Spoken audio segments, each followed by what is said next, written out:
Welcome to Rise from Lausanne, Switzerland, where, while schools have remained open for the last few months, some are starting to close as the virus has been spreading throughout them, and where, incredibly, some people are blaming a record number of avalanche victims on skiers heading off-piste to avoid COVID and the crowds that are skiing. I am Professor Demian Hodari of EHL Lausanne. And from lovely sunny South Africa, grounded as a result of international airlines canceling flights back to the UK, though logistically I am quite loving being here for the meantime. It's Anita Mendiratta joining Professor Hodari, who is staying in uniform for Rise, and we are thrilled to have you back with us. Can you believe we are into the first day of the second month of 2021? It is quite remarkable to think that we're already getting into the momentum of a new year, which feels like an enduring challenge of the old year.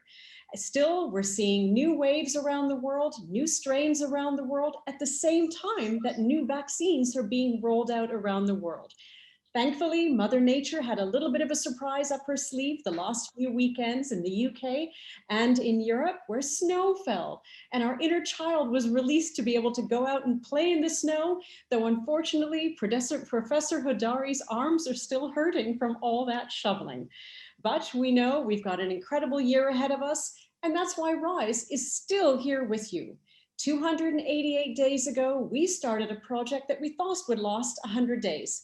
But Rise committed to every single one of you watching. We said we will be here with you, for you, until we can all make sense of the next normal. And that's why we continue every other week with a new live episode. We have a great blog in between, Rise and Shine, which you can see on our website. And we continue to be here to answer your questions. So please do ask your questions today. We've got an exceptional executive in residence speaking on a subject that many of you have been asking us about right from episode 1 at the beginning of season 1. Demian, please tell us more about today. Yeah, it's very true. You know, we talk quite a bit, especially me, about hotels, and we've been doing that for 280 some days, and rightfully so. But hotels are not the only place that travelers, both business and leisure, are spending their nights these days. And as everybody knows, Airbnb has been a leader in the short-term rentals industry. And so we've got a great guest from Airbnb with us today to talk about trading spaces and going places. And really, how has this industry, not just that company, changed over the past year, and how is it going to continue to change over the coming years? But before we get to our guests and everything else, as always, we like to start our show with a little bit from you. So we've got poll number 1, which will appear now. Which of the following will have the largest impact on your life 2 years post-pandemic? All right, Anita, I'm always very curious what's going to be lasting effects of this virus and these lockdowns. And we'll talk about that later with VELMA as well, but let's see what our audience has to say. Wow. All right. So studying and working remotely is going to be, for our audience, that which will have the largest impact 2 years post-pandemic, and the least holidaying close to home. Food delivery. That's interesting, the food delivery is 0. What do you think about that? I think it's fascinating. It shows how much the conversion to online is going to be staying on our lives for a long time. That's really interesting. But I'm curious to understand at a future time, what's behind that? Is it about the concerns about going back in the world, or it's just too easy studying in our pajamas? Interesting to know what's actually driving that. But I think that's a really interesting result. Very strong. And thank you always to everyone who contributed in that. So we now move into our next segment. And this is our weekly chance to get a sense of what in the world is going on, where Demian and I get a chance to look at what we think is really important to separate the news from the noise. So if we look at our first slide, now I've shared this, we've all seen over and over and over maps about restrictions. And ultimately, this seems to look like 50 shades of red. What I wanted to point out here, though, is something very different. It's not about showing countries with restrictions in terms of destinations. I wanted to flip the model and look at it from the point of view of source markets. Any destination in the world that is feeling slightly confident about wanting to bring the world back in to visit has to look not just at what their situation is at home, but what about their source markets? Are people traveling able to actually go back and forth as they wish? And as we see, moving the map to the little graph on the right, ultimately it's travel restrictions that define where the airlines go. It's where the airlines go that define, in many cases, what destinations are going to be able to welcome back travelers, because the airlines can't go if the restrictions are in place. Restrictions can stop travel, or they can stop you comfortably traveling home. A lot of people, whether you're in the red and orange or the orange, especially the orange, don't want to be able to travel and then have to deal with testing, have to deal with quarantine, have to deal with all the hassle. This is a big issue. It's all down to borders and skies to see where travel, tourism, and hospitality is able to travel in the years ahead. We then go to our next slide. And this is where it links very much to ultimately where, therefore, do we start to see recovery? Where's the momentum going to come from? I like using the analogy of a house burning down. So a house burns down. I want to move back into my house. I can't yet until I know the structure of the house is safe and secure, no matter how keen I am to get back into my old room. It's exactly the same here. We're going to need 2021 and into 2022 to rebuild the infrastructure and the ecosystem of travel and tourism. Airlines, borders, healthcare, all of that, before we can get the momentum of travel and tourism running. Our infrastructure has been dropped to a baseline because the world has been grounded. We need to get those airplanes back in the skies again. We can't do that until we put healthcare first. I thought this was very interesting to see because ultimately everything's heading towards 2024. It's a long time to wait, sadly. Over to you. Yeah, it's interesting you mentioned 2024 because, as I'm going to mention in a minute, that's when STR is projecting really to return back to pre-pandemic levels of hotel occupancy and performance. And as you can see here, they produced their end of year 2020 result of the day. 1 billion unsold room nights last year in the US. It's a record number. Obviously, record numbers for all the indicators at a negative side. Occupancy for the year was only 44%. That is 33% less than the previous year. ADR dropped 21% to only $103, and RevPAR, revenue per available room, dropped almost 50% from the previous year to just over $45. And the projections for next year basically saying they actually downgraded a little bit the occupancy projections for next year to be less than 50% for next year. That's largely as they looked over at the year and realized those summer months where there was a bit of a peak and people were getting traveling again due to that pent up demand, that's not really sustainable. And so looking at sort of the lower months of the year, they're really projecting less than 50% occupancy for next year. So while things might be getting a little bit better, and by next year, I mean this year, 2021, we can't really be expecting too much. Personally, when I see 44% occupancy, it's a horribly sad number. I'm still shocked that it's that high. In a personal opinion, saying normally I spend 30 nights, 40 nights a year in hotels. I probably spent 3 or 4 last year. So who are really still traveling and staying in hotels? I don't get it, but hopefully they're doing it safely. And my other data for this week is looking at US restaurants. We've constantly talked about the difficulty facing restaurants, including the 110,000 restaurants that are permanently closed in the US. And a little data I saw about that just last week, which was saying a survey found that 75% of those people that closed their restaurants say they will never open a restaurant again. Sales were down 20% last year, and forecasts for 2021 are only for that to increase by 10% this year. Still not enough to make profits. And as we know, a lot of that revenue is coming from big chain restaurants and including takeaway and delivery. And the margins already so poor for restaurants. Once they have to pay companies to deliver the food, there's really no profit left for these restaurants. So things not looking great. And hopefully, we'll find some solution to the whole pandemic and be able to get people back to restaurants safely. I must say, Demian, I always love your charts when you go into this detail, because at the end of the day, those are hundreds of thousands of people's livelihoods. And this is where it comes down to, as much as people are frustrated and getting, in many cases, flippant about the protocols and this and that, these are the lives being impacted the longer we're having to deal with the challenge of COVID-19. So I love when you provide these because they really humanize the numbers behind 2021. So. Well, if nothing else, I'm a humanist. So, um, all right, and we've got a couple headlines for you as well. So my first headline, it builds a little bit about what we talked about last week when I looked at Washington, D.C., saying that restaurant employees were essential workers and they were going to be moved up to get vaccinated to get the restaurant industry going back up. This week, we had United Airlines saying that they're going to consider and strongly encourage other firms to require employees to get vaccinated before coming back to work.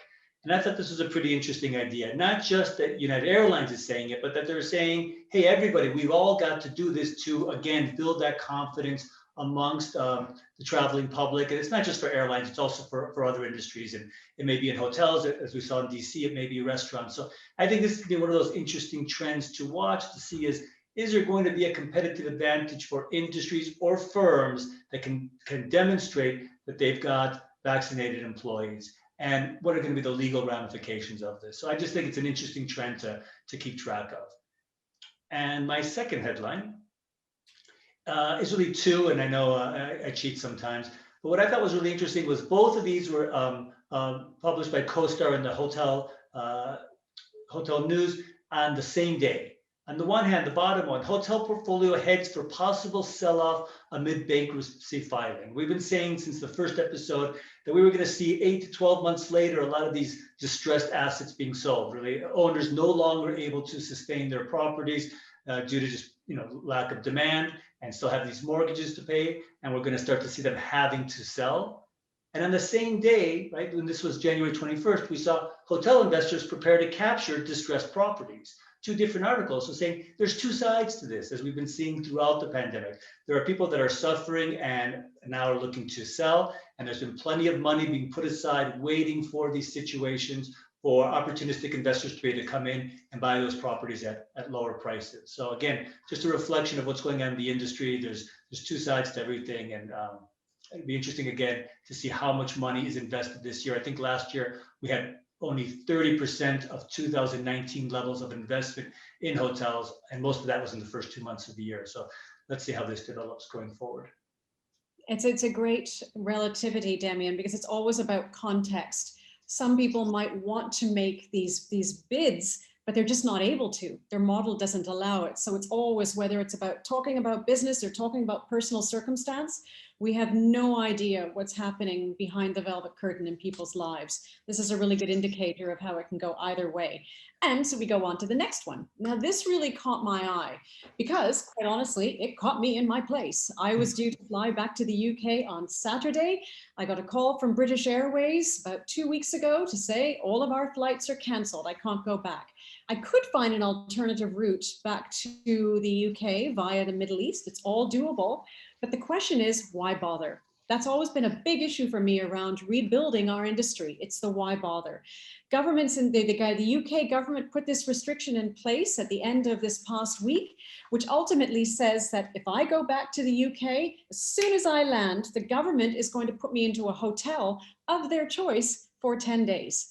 I get the bill, £1,500. I'm stuck for 10 days. I can't go home, even though I live half an hour, 45 minutes from the airport. Again, it's a cost to the traveler. The concern, and this came out from the WTTC, this regulation is going to cost the UK economy £548 million a day. Because it's not just the travelers who are not able to go back because they're not essential travelers or they're not citizens or residents. It cuts down not just the travel, but all the spend in destination, all of the business activity that happens. So if you look at this, it's staggering. Every government leader is challenged to deal with lives versus livelihoods, but this was very scary because it's not about me going home and staying home. I can't even go home. So it comes back down to why bother, which is a very terrifying prospect to get people back into the skies and into our destinations again, which takes us to the next one. And this really caught my eye. We know the cruise industry has really suffered during COVID-19 right from the beginning. But what terrified me about this was the fact that New Orleans tourism, indicating that cruise business is unlikely to return this year. That is staggering. 80% of Carnival, which this article was about, is represented by the 1.2 million passengers that go to New Orleans every year. What's not about the 1.2 million passengers, it's what they generate. 14 million in fees, but more importantly, $110 million by direct spend.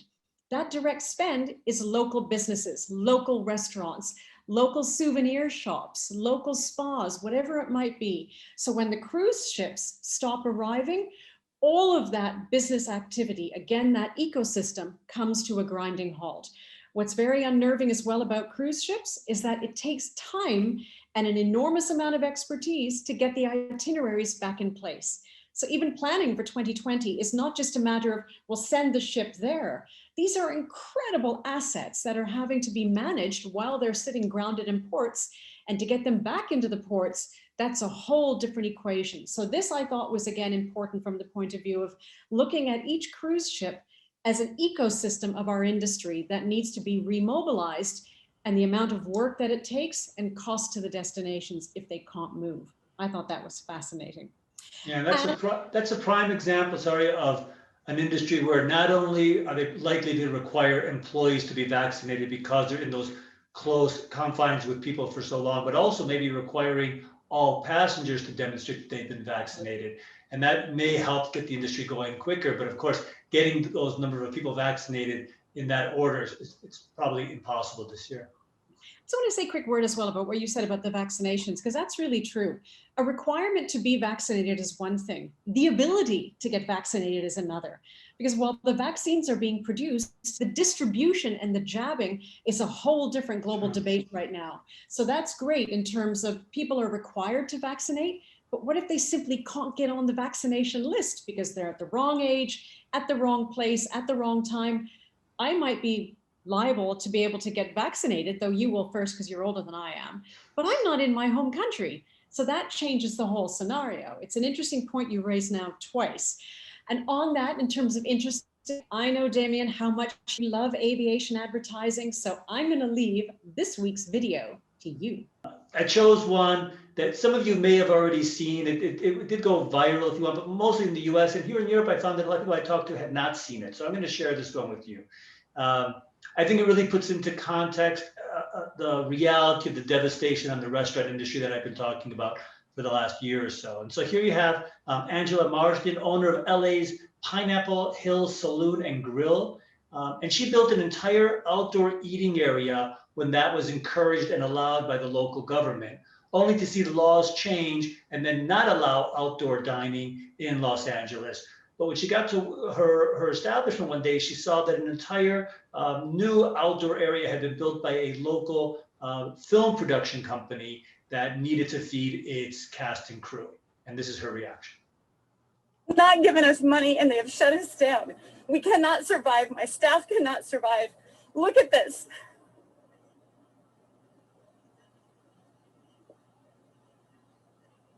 Tell me that this is dangerous. But right next to me, as a slap in my face,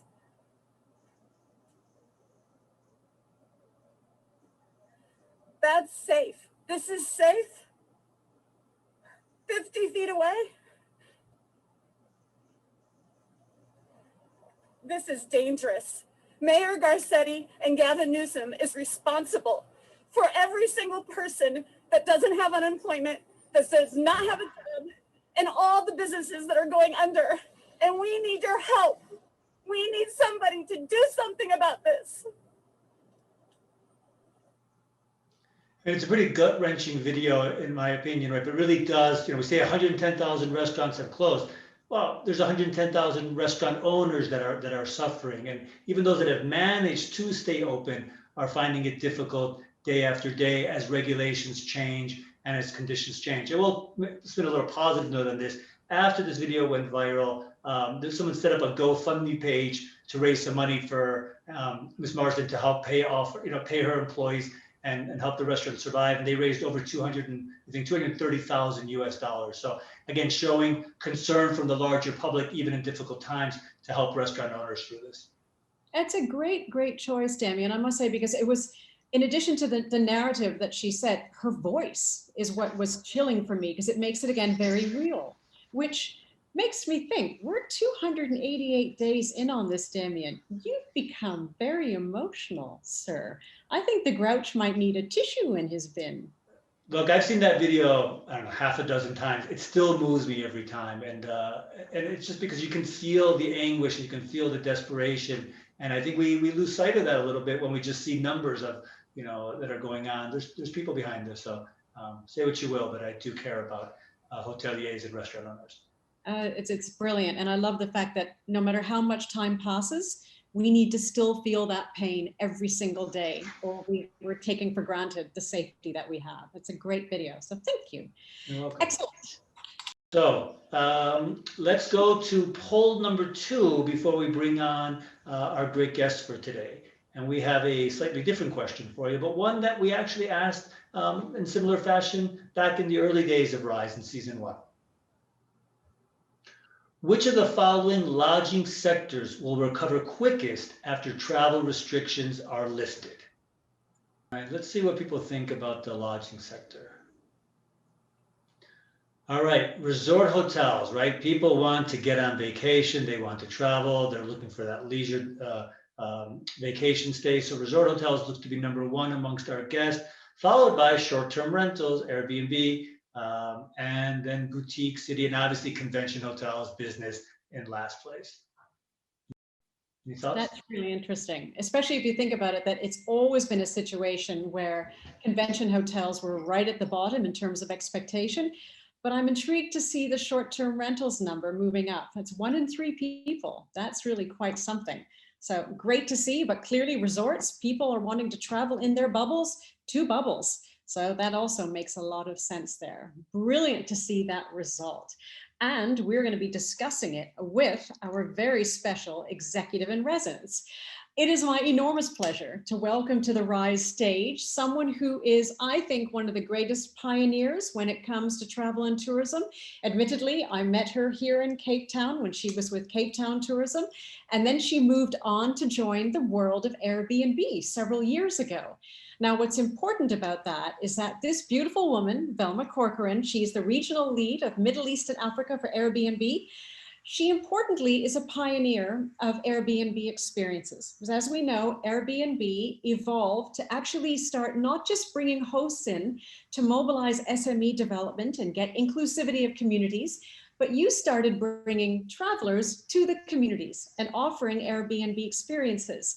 I take great pride in the fact that in addition to the fact that she's a colleague that I love and adore, I know the person behind Airbnb who was one of the starting people to make the Airbnb experiences world come to life. So I think that's very cool. We are delighted to have her with us. I'm going to take a quote from an article that, interestingly, I found in her bio. With years of industry experience, despite her incredible youth, behind her, VELMA Corcoran has become a leading female figure in the global tourism industry. So, VELMA, a loving welcome and thank you for joining us on Rise on a subject that so many of our viewers have wanted to know about right since the beginning of all of this trauma around the world. Thanks.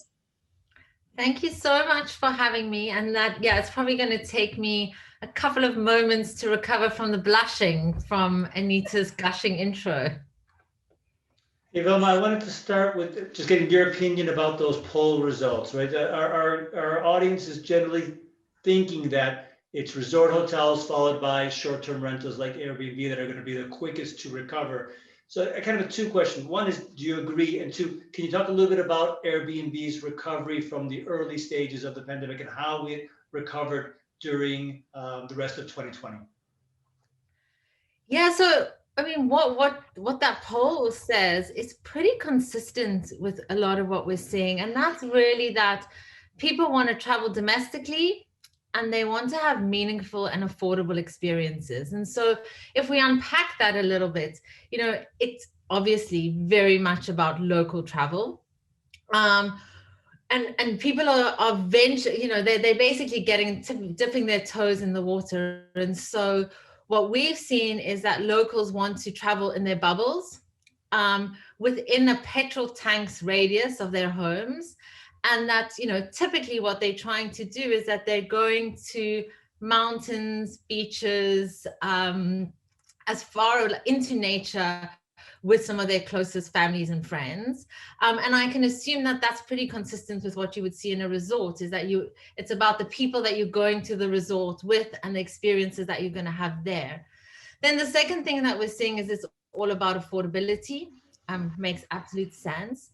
And then we did a study with some US, with our community in the US around what are we likely to start seeing, you know, as we go into 2021. I mean, I don't think anyone is brave enough to make any real kind of predictions given what we saw in 2020, but we're definitely seeing this move away from mass travel to more meaningful travel. And, you know, if, you know, how many days is it? 200 and, you know, however many that we've been stuck in our homes. People are feeling lonely, they're feeling isolated, they want to get out, but they don't necessarily want to go to a place and do all the sights and be with lots of other people that they don't know. They want to be able to get away and use that as an opportunity to connect with family and friends. I want to build on that, please, Velma, because you and I have been talking about this since the beginning. From a UNWTO perspective, we've always been big fans of Airbnb because we talk about tourism being about inclusivity and SME development and immersion in destinations, and that's what Airbnb is. But at the beginning of the crisis, there was concern that hotels were putting out protocols and regulations and standardization. How is Airbnb going to do it? And funnily enough, I found it fascinating how your company flipped it and actually became an educator and an enabler of helping governments to start understanding the protocols, how to put them into people's homes and businesses, and then building from there. Can you explain a little bit about that? Because that was not an easy journey, and you especially with your stakeholder management expertise. I know you had to go a few rounds on that, but I'd love to understand how you went from how are they going to survive to how are we going to do without them if we want to travel domestically especially. So the core thing for us throughout the pandemic was really about like the health and safety of our community. You know, and when we talk about our community, it's obviously guests, but it's our hosts and their families, and making sure that they were safe. And, you know, Anita talks to it. Initially, I think there was a lot of skepticism about how could Airbnb do it? How do we know what's going on? How do we ensure that, you know, hosts are sticking to the protocols? And so we really knew that we had to get ahead of it. And so we worked with the CDC. We also worked with the World Travel and Tourism Council to put our protocols in place. They're called the Enhanced Cleaning Protocols, and it's a very simple 5-step process.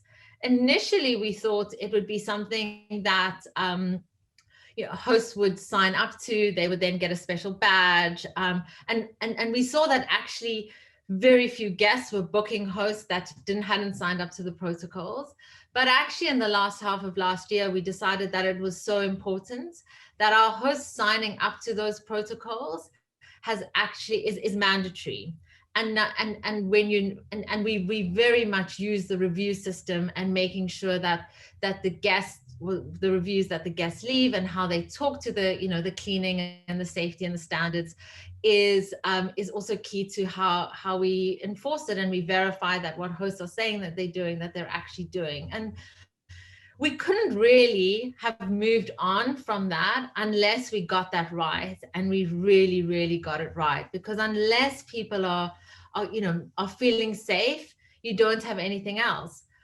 But then the thing that was quite surprising for us, and that's what's come out of your poll, is that actually our business model was quite well suited to travel in a pandemic, because people felt that they could go to a place where they could control the environment. They knew who was there. They weren't necessarily kind of going into shared spaces or crowded lobbies. And then the other thing is that 2/3 of our listings are outside of main tourism areas. And so if you're looking to escape and you're looking to go to a remote, cottage in the woods with your dog and your children, then it's pretty easy to find somewhere on Airbnb. That's a I great want to ask you point. something about travel patterns. And again, I'm not an expert on this, so bear with me, but are you seeing going forward that one thing that's also going to maybe assist you or help your business is that people are going to spread out their travel. If they're working from home, studying from home, they don't need to go at the same time as everybody else anymore, right? They have maybe more flexibility about when they go on their leisure trips. And I'm talking about business. And so travel will be spread out more across the year, less crowds traveling, less mass, and that feeds into the whole meaningful and small areas. Is that something you guys are looking at? Yes.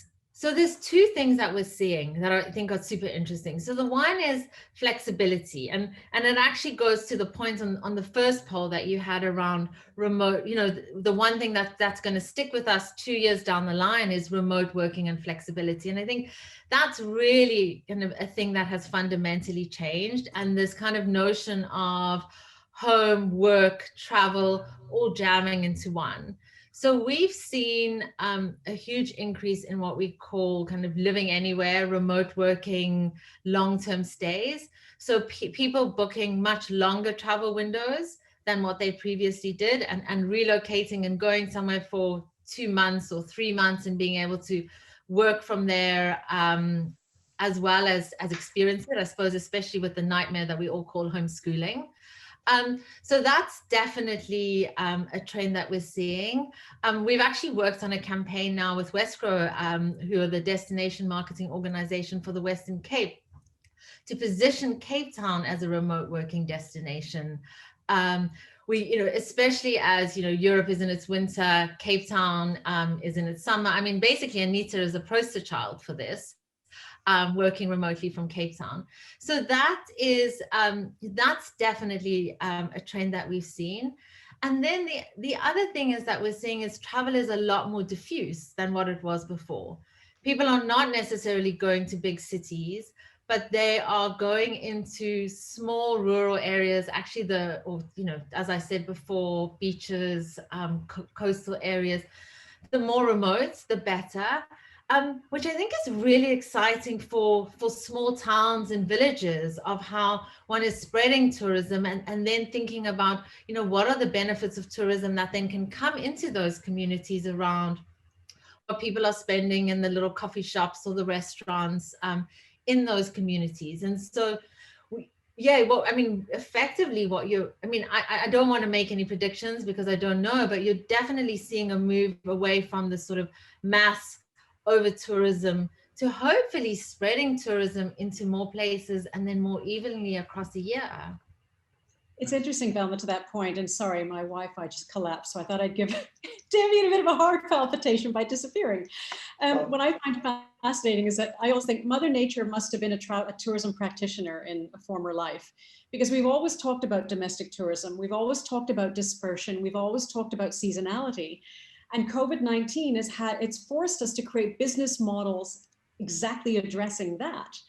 I'm curious, because what I find interesting is that were it not for Airbnb, you and the whole short-term rental segment have massaged travelers' confidence around getting back out again at a time when we've been all taught to stay apart, stay alert, stay away, keep your hands clean.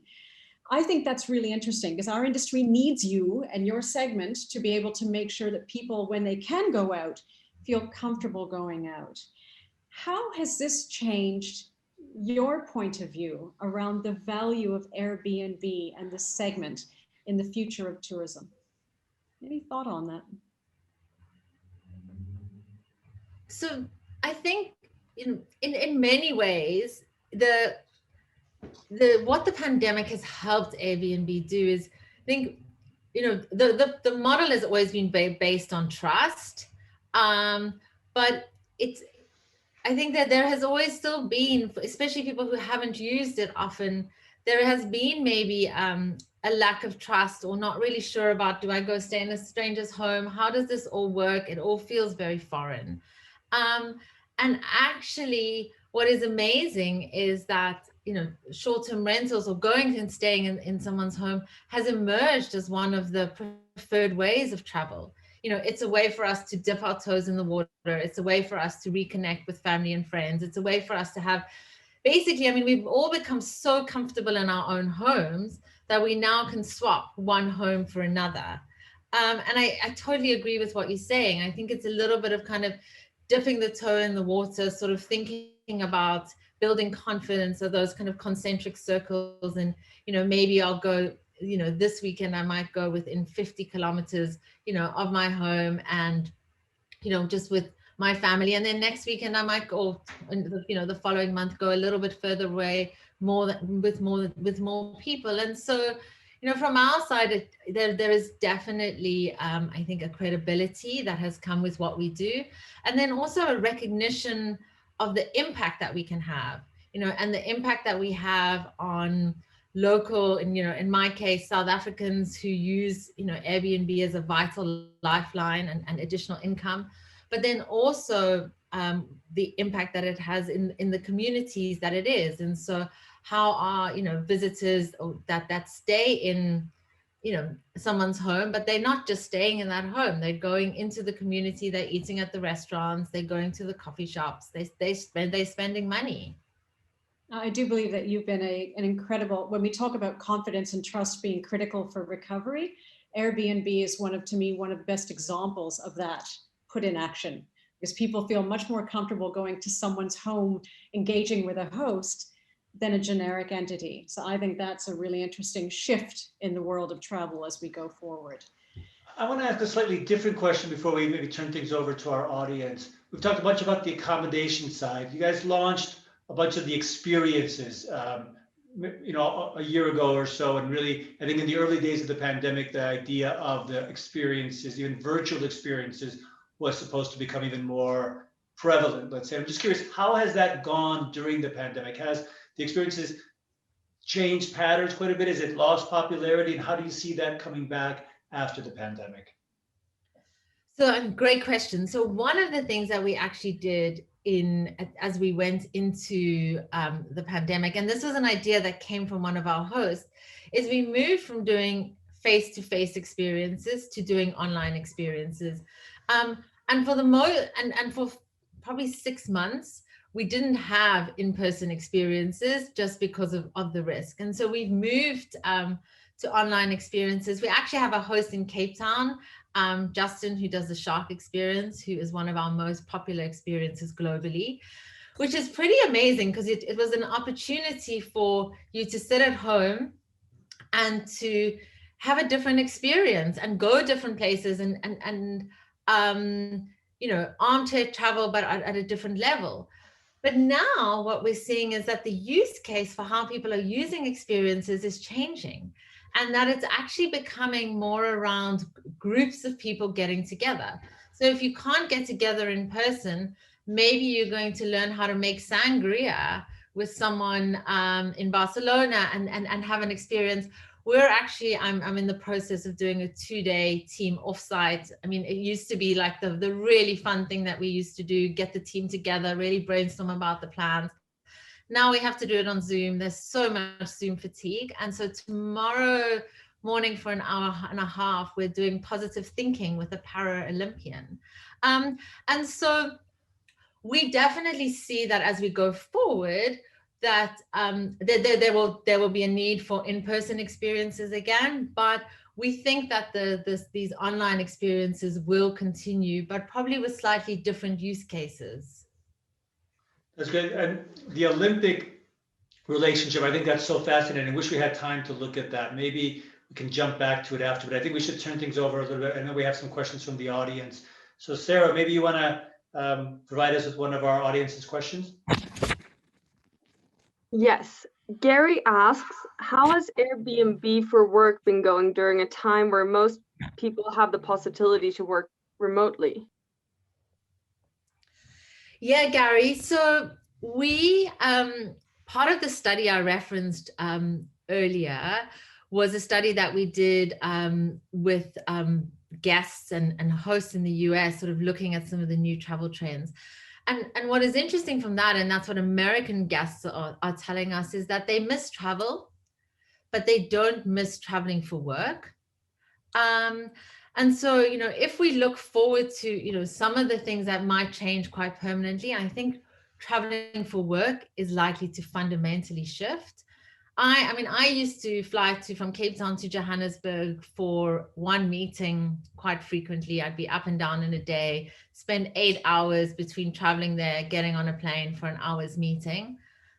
I don't think that's going to come back. However, people in teams, like I was talking about my offsite earlier, people in teams still need to get to connect. You think if you're in business, at some point you still need to be able to sit across the table from somebody and really look them in the eye, shake their hand. And so, travel for business is likely to return. But I think it will look very, very different, especially, probably less frequent, but longer. However, a lot of the listings that we had that we had for Airbnb for work, like all of the amenities that they had, that they needed to have great Wi-Fi, they needed to have a desk, they needed a place to work from.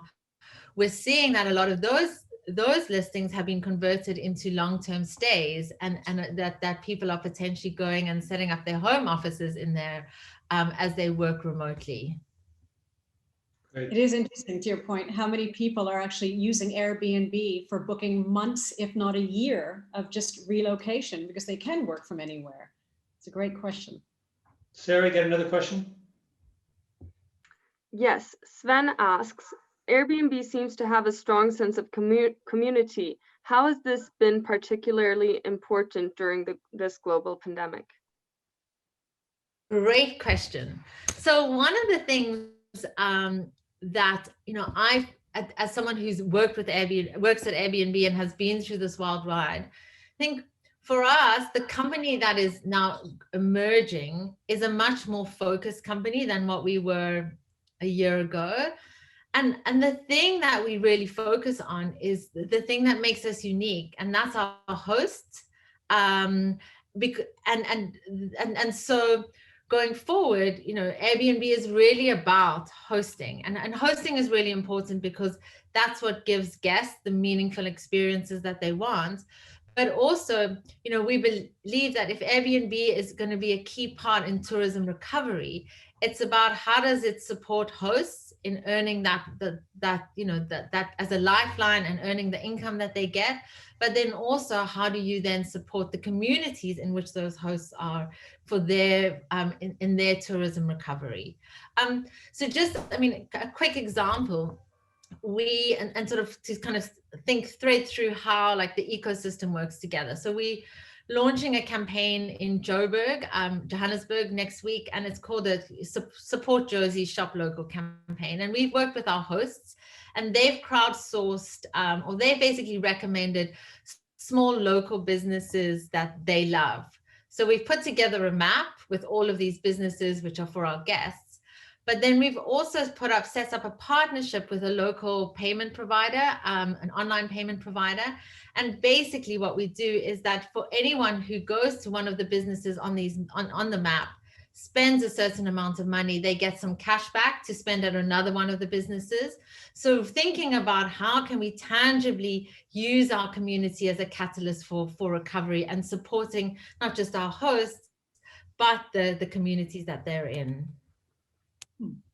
I think we have time for another question. Sarah? Yes, Jennifer asks, have you seen interesting patterns of certain online experiences and events that will be useful for you moving out of the pandemic?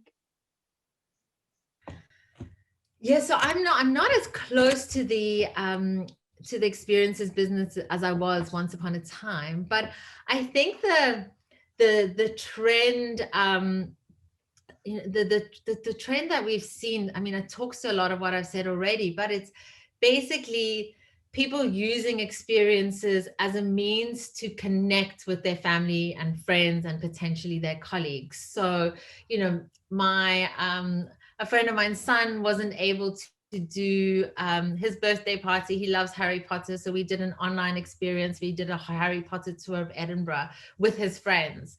And I think that sort of sets the premise for how we will probably think about kind of experiences. And when we say experiences, I mean the kind of the homes as well as the kind of the online experiences themselves as how do you use, how do you create experiences so that you're not just creating connection between strangers, but also creating connection between friends and family.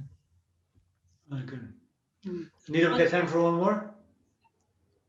Let's take one more question, Sarah.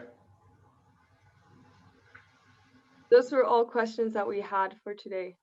Okay. Well, let me ask like a kind of going back to the Olympics question. I mean, that's such an interesting partnership, and that you can do an experience.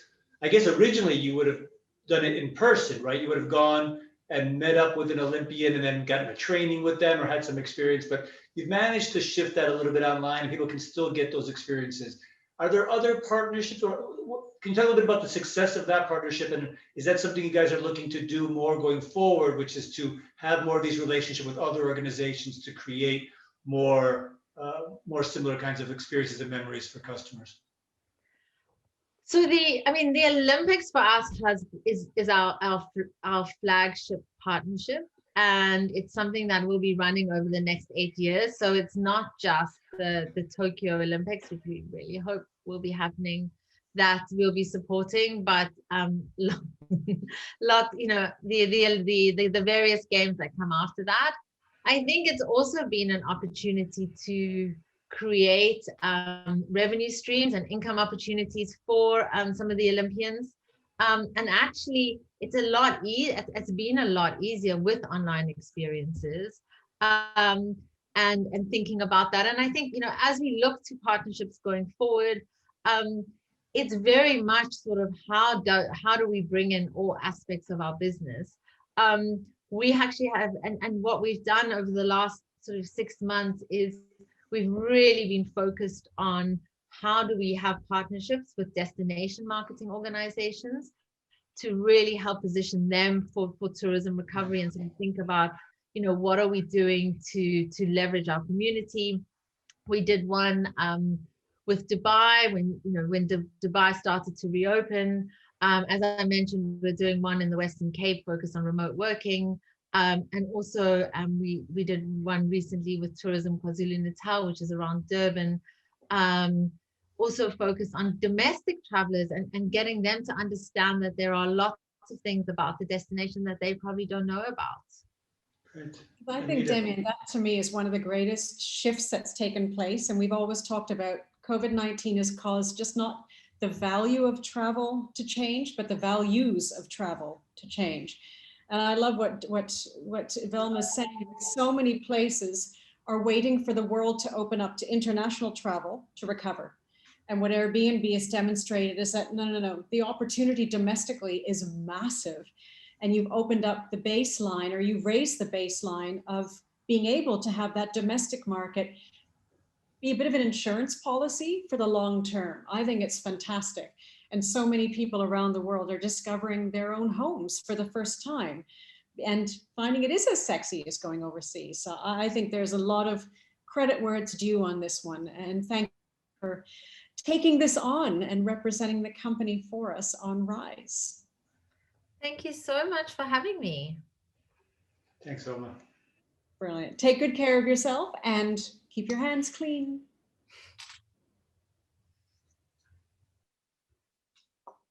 Stunning. I think that's really interesting. I think we've always talked, Demian, about how crisis causes some leaders to step up and some just step back because of wiring.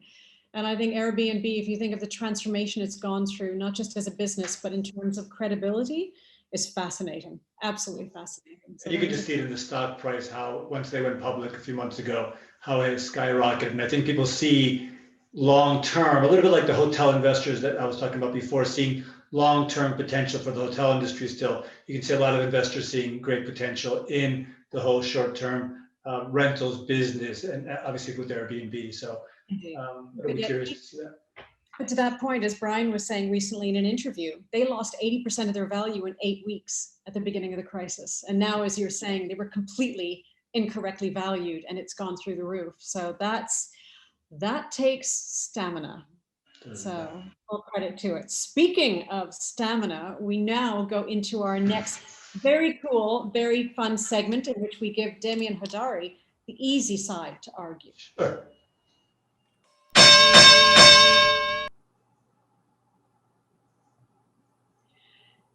TKO, we're into total knockout. Grace, over to you to introduce. What are we debating today? Thank you. Today's question: should the 2021 Tokyo Summer Olympics be cancelled? Let the battle begin. Okay, Grace, I was wanting a much more dramatic voice on that. So I'm going to say yes. And I'm going to say yes, the games should continue. No, as in they're not going to be canceled. Sorry. Let's see why not.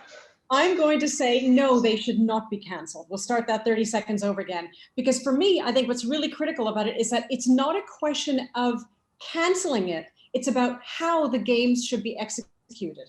And that's because of two things. Firstly, the games are a mega event. We know that. It's got over 10,000 athletes participating, over 28 sports, 200 countries, millions of global spectators. There are two issues. Should a mega event happen? We know that's not smart. We know the danger of that. How it can happen, however, is different, because ultimately you're looking at the careers of athletes around the world.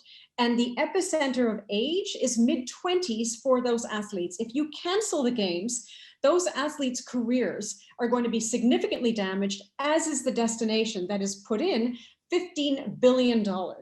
Because my argument is, can it happen still? Yes, it's about doing it the right way, having the sports conducted the right way, and recognizing 26 billion people watch the Olympics through television or digital. So why can't we do it just with the athletes, get them vaccinated as they need to, bring them to Tokyo in safe ways that allow the events to be executed in the destination that is building its image through this and will have much greater goodwill from around the world. No need for everyone to travel to Tokyo. Focus on the athletes, turn on the television and digital, get the media revenues coming through, make it happen, but do not turn it off completely. Over to you. You're such an idealist. I just don't think that anybody can pull off a safe event of this size, right? People are dying in record numbers. We have these new variants that may be resistant to some of the vaccines that we have. We've already established last week that international travel is maybe not the smartest thing to be doing, and it's being discouraged by international organizations in record numbers. People can't see their grandparents. There are children who cannot go to school. So what right do we have to say, kids, you can't go to school, but we're going to put on a big event. We're going to try to do it safely, but we're going to bring people from all over the world to one place, put them in all close context for a while, and then send them all back home. It's a recipe for disaster. And as much as I love sports and I love the Olympics, I would also say we've had a crisis before, and the Olympics have been canceled, and the world has gone on. World War I, World War II. This is an international crisis that we have not seen in maybe since the last World War. And so we have to prioritize. And yes, it would be great for people's stamina. I need something more to watch on TV. I've exhausted Netflix, would love to watch some more sports, but safety and health have to come first, and we have to recognize that this is just not a necessity. And I feel bad for the athletes. I do, as almost a professional athlete myself. I understand the work we put into that, but I just think it's not a priority at this point. And all the money that would go into it, let's put it elsewhere. Okay, 3 corrections. Firstly, shoveling your driveway of snow is not an athletic competitive sport. Let's be clear about this. Okay. Secondly, I did not say put them all in one place. There's no reason why you can't disperse the events and create safe and secure health bubbles across the country rather than bringing them all to Tokyo. Third, the Olympic Games are not all about the spectators. It's about the athletes. That is a critical part of the Olympic Games and the whole Olympic spirit and the Olympic vision. We get to watch it from the comfort of our homes, in our pajama bottoms, in between Rise episodes. We can do that. But it's not about entertainment value for us. It's about creating an opportunity for sport to come together as a unifying force, as it's always meant to be. So it's not about Tokyo necessarily. We can stretch it over the period of time to be able to make it work in the calendar. And I'm afraid we're gonna have to knock out snow shoveling as an Olympic sport. So Professor Hodari, you're grounded. Okay, but I found the question was, should the Tokyo Summer Olympics be canceled? So I think we agreed the Tokyo Summer Olympics should be canceled. The Olympics could still take place in some other way. It still comes down to the same issue, though, is do we want to be having these kind of events that bring people together and provide a context in which the virus could spread, and which we're sending signals to say, we can't figure out a way that makes school safe for you, 8-year-old kid. You got to learn at home. And let's be honest, you're not learning a whole lot online unless you're watching Rise. But we can figure out how to bring athletes together for a fun sporting event. Doesn't seem fair. And I think all that money that would go into that, let's put it into making school safer. Yeah, but what's happening this weekend in Florida? 30,000 people are getting into a stadium for the Super Bowl. That's madness. I'm not saying that's a good idea. I don't think any of these should be happening. My point being, there are ways to do this, I believe, that are safe. There are ways to do this that are madness. I'm not encouraging madness. The Tokyo Olympics is a brand. It is not necessarily a geographic point. If the IOC and the Japanese government say they want to still make this happen, the Tokyo Olympics is now the Japanese Olympics, possibilities there. So I've just been given the ping. I will leave it at that. And we hand it back to Grace, please, to see how did the debate go? Let's see.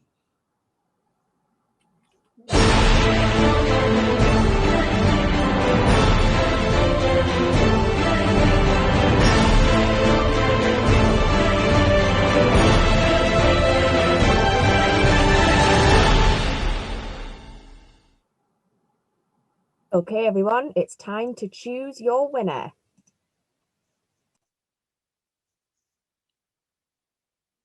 I'm not sure if we need a drum roll or.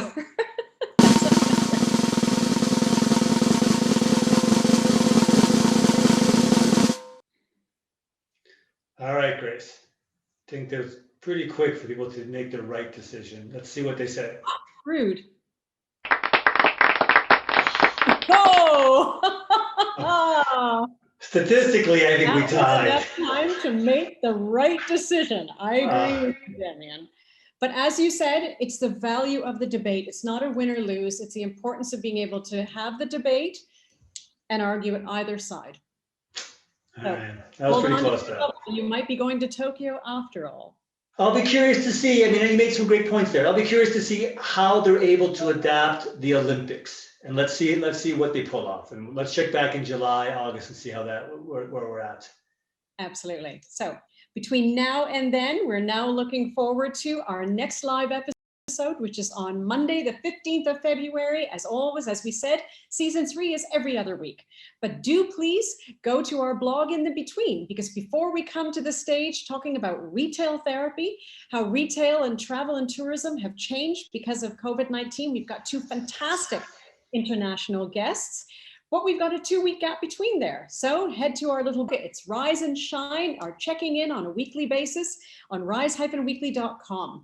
Also remember, please, that all of our episodes are online. You can get them on the same website. You can take a look at everything from right back to the beginning of season 1. And actually, let us know through your emails and through your messages how many times you've seen Demian wearing that dress combination since the beginning of season 1. We will be back in 2 weeks' time from my side before I hand over to Demian, who admittedly I've not called the Grouch once.